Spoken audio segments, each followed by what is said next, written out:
Namaskar. Honorable Governor of Telangana, Dr.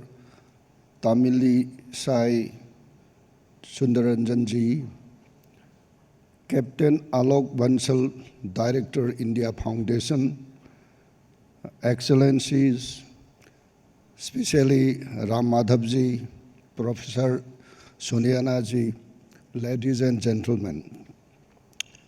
It gives me immense pleasure to be with you today for the valedictory session of the 4th ASEAN-India Youth Summit.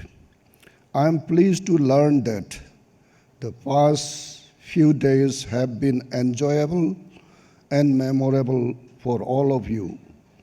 At the outset, I would like to thank the India Foundation and the Government of Telangana for being the perfect host for the 4th ASEAN-India Youth Summit in the beautiful and historic city of Hyderabad. The city of Hyderabad, with its glorious past and dynamism, is a perfect host for this summit.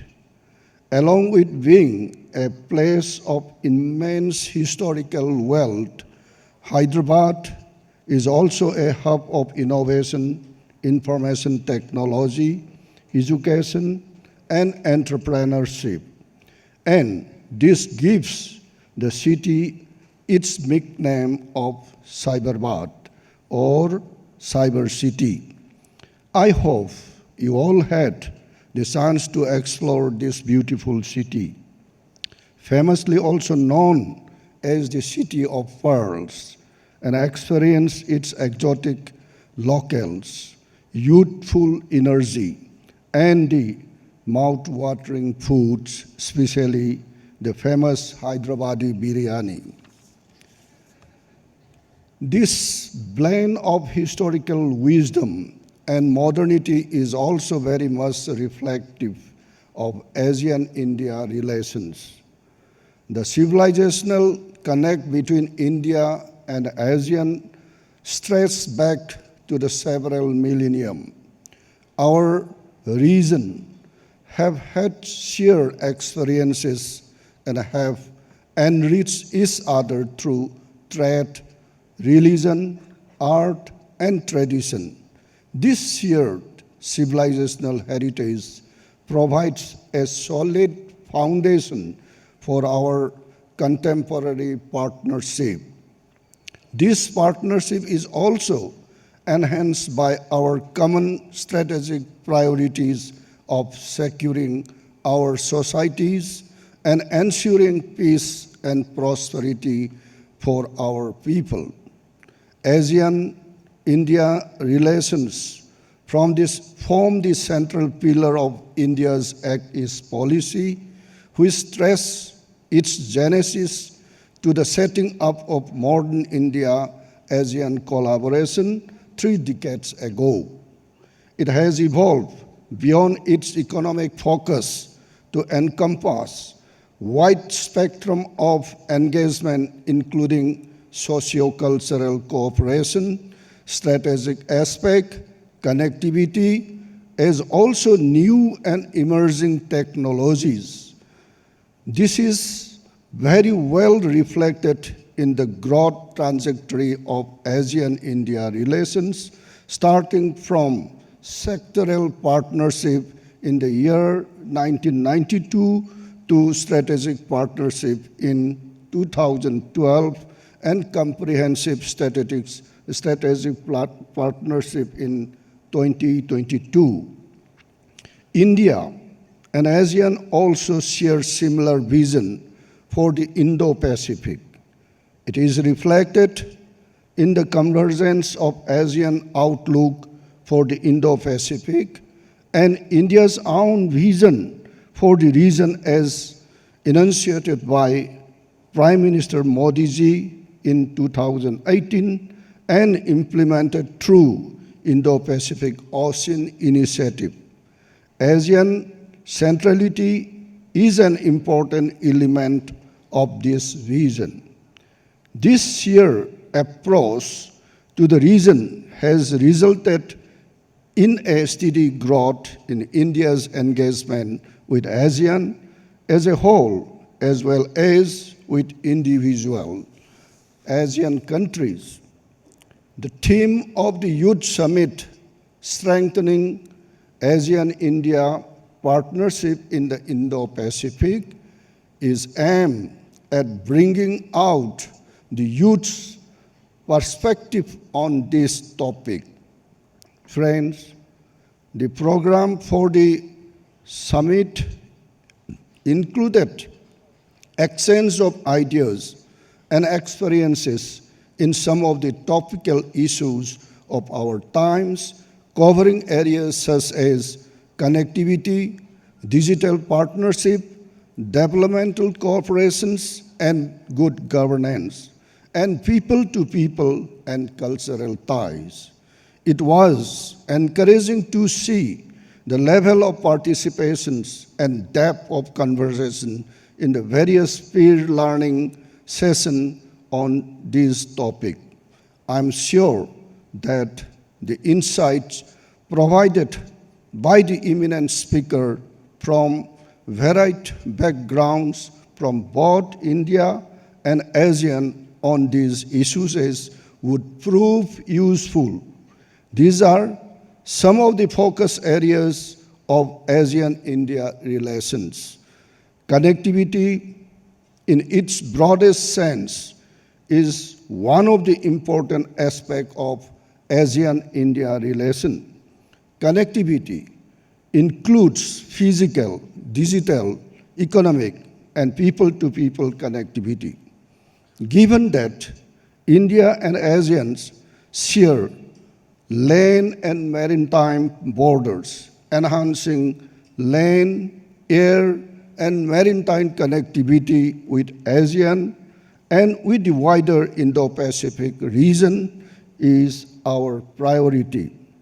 India is also synergizing our own connectivity initiative in the region with the ASEAN Master Plan for Connectivity. The operationalization of connectivity initiatives like India-Myanmar-Thailand Trilateral Highway and its eastward extension and Kaladan multimodal transit transport project will help to create an east-west lateral with a multiplier effect for the entire Asian continent. Another important aspect of connectivity is digital connectivity, which form a key part of your discussions. As data, digitizations, and technology continue to reshape every aspect of our lives, digital connectivity becomes just as important as physical connectivity. India and ASEAN have a very robust digital partnership as we work together on the various aspects of shared digital transformation and institutional linkages in this area. The two sides are also cooperating on various capacity building programs on topics like fostering broadband access and connectivity, satellite communications, mobile communication, 5G and Internet things, cyber forensic, and telecom security management. India and ASEAN are also looking forward to cooperation on fintech, cyber policy, and cyber security. This shows our focus on good governance and sustainable development. Renewable energy and climate action are areas of focus under ASEAN-India Green Fund and ASEAN-India Science and Technology Fund.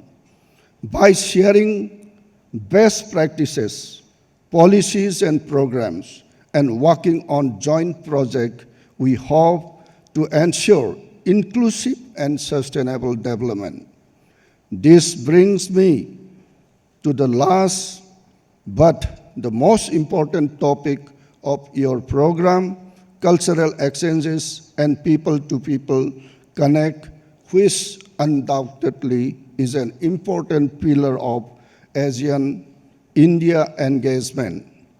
Student exchange through scholarship schemes by Indian Council of Cultural Research, Nalanda University, IIT, and ITech programs is the most important component. Last year, we have launched the ASEAN-India Network of University to further enhance engagement between our students and academicians. I'm very happy to see Professor Soniana ji. She was the nodal officer for this ASEAN University network. Other youth-centric activities include organization of hackathon, startup festival, artist camp, music festival, and media exchanges, which ensure regular interaction between youths of India and ASEAN engagement in diverse fields. Friends, I have no doubt that by working together, we can create a bright future for our two regions, a future that is built by and for our young peoples. I can see that the youths of ASEAN and India are eager to contribute to the growth and development of our nations, and that is exactly what this summit is all about. I am confident that the bond formed during this summit will continue to flourish and will serve as a foundation for future collaborations. I look forward to seeing all the great things that you will achieve together and how they will shape the future of ASEAN-India cooperation. And who knows, perhaps we will see some of you on stage at future summit, sharing your own experiences and wisdom with the next generations. Before I end my speech, I would like to thank all the youth delegates for participating in this event. I would also like to thank the ASEAN Secretariat for their support in organizing this event. Last but not the least, I would like to thank and congratulate the India Foundation for organizing a successful event. Thank you for patient hearing.